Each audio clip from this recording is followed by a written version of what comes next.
The That's Little Red Book? The Little Red Book? It's the Red Bible is what it is. Okay. Yeah. Some may say more important than the Bible. But this is a red book. Okay. Quotations from the chairman Mao Zedong.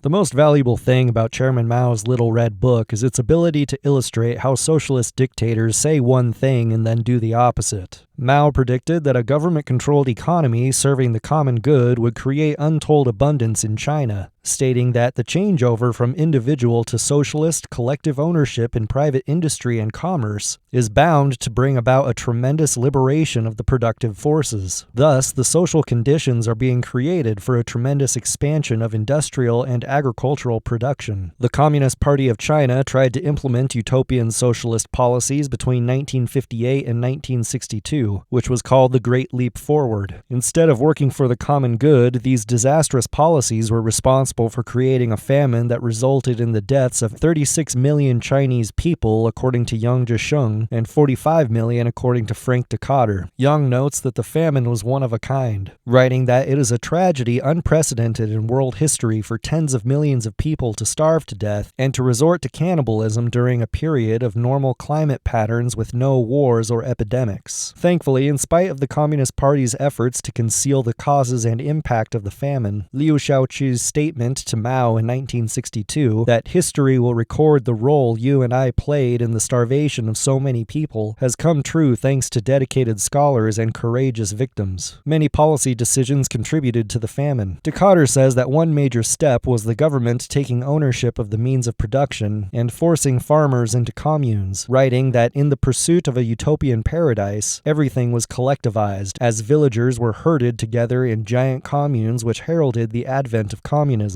Markets and prices dictated by supply and demand were replaced with government control over the nation's resources. Farmers had to sell their produce to the state, and the surplus produce was sold to pay off government debts to foreign nations. A large portion of the workforce was diverted from farming and instead directed to work on massive irrigation and infrastructure projects, many of which were abandoned or had to be demolished sometime later. Their labor was also diverted into smelting poor quality steel in backyard furnaces to speed up industrialization. Local officials exaggerated how much grain was being produced, which resulted in the government extracting larger amounts of surplus grain from starving peasants. The people of China are much wealthier today, but not because of Chairman Mao's socialist fantasies. Darren Acemoglu and James Robinson argue that China's economic improvement today is due to the reforms implemented by Deng Xiaoping and his allies, who, after Mao Zedong's death, gradually abandoned socialist economic policies and institutions.